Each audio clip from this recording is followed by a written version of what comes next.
Hey, I'm Axel, and there's this thing called the Devil's Couch, and I'm going to explain it to Notebook LM, and then it's going to explain it to you. Stay tuned. Dive. Today, we're going deep into the Devil's Couch. Oh. A piece submitted by one of you listeners. You know that feeling, right? Yeah. Where you're just like stuck mentally, overwhelmed. And it's like you're glued to this old recliner that some like mischievous demons controlling. That's the Devil's Couch. I can see that. It's more than just being lazy. Oh, absolutely. It's a strong image. Yeah. Think about like a couch that's meant to trap you. It's not about comfort. Right. It's about being stuck in your own head. Just like overthinking, anxieties, fears just like swirling around. Yeah. And you know you should get up, but it just feels impossible. Yeah, you're paralyzed, you're pinned down by dread. And I was really struck by this line.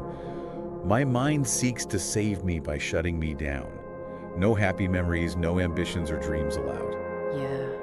That almost sounds like a kind of a refuge, even if it's kind of a bleak one. Yeah, it is in a way. Yeah. It's like it's your mind like trying to protect itself. Mm-hmm. So it's like those like hurricane shutters, like slamming shit when the storm comes, when the stress gets too high. Yeah. Your mind just kind of like goes offline to protect itself. Like a circuit breaker? Yeah, exactly, like a mental circuit breaker. It's intense.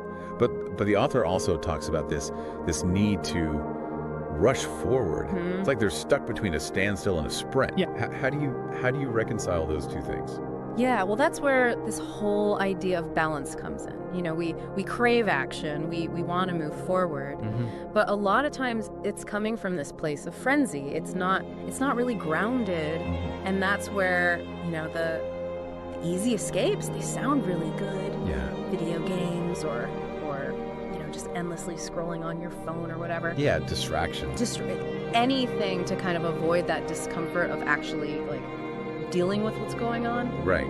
It's like ordering takeout every night because you're too tired to cook. Yes. It fills you up, but it's not really like addressing that tiredness. Exactly.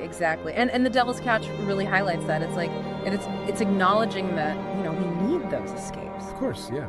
We all do sometimes, but real progress, like actually moving forward, requires like real solutions. Right.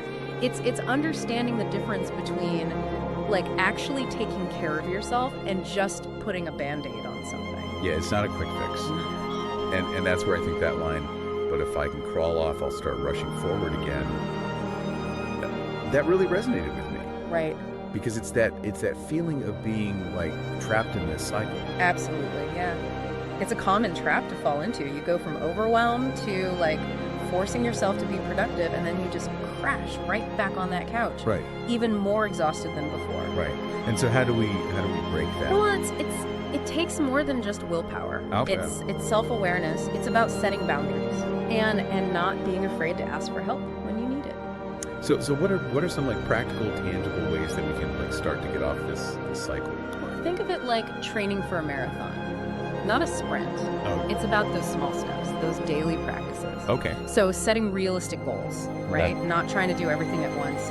Incorporating like mindfulness, like even if it's just like 5 minutes of meditation a day or journaling, something like that. And really focusing on those activities that energize you, not just numb you out. Right. And of course, like we said, getting support, whether that's a therapist or a mentor or even just like a good friend. Someone you can talk to. Yeah. Exactly. So it's about recognizing those points where your brain is like circuit breaker, Yes. and having a plan in place to address those things instead of just like flipping the switch back off or flipping it back on or whatever. I love that. Yeah, it's not just a temporary fix. It's about really addressing the root. Exactly. And I think that's what's so powerful about the Devil's Couch is this reminder that we're all in this together.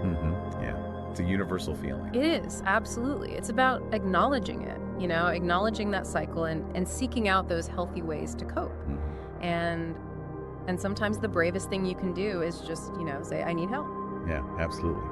Well, this has been really insightful. So to our listeners out there, we want to leave you with this. What does your Devil's Couch look like? And what's that thing for you? And what's one small step you can take today to start to get unstuck, even if it's just reaching out to somebody. Yeah. Thanks for joining us for this deep dive. We'll be back soon with another one.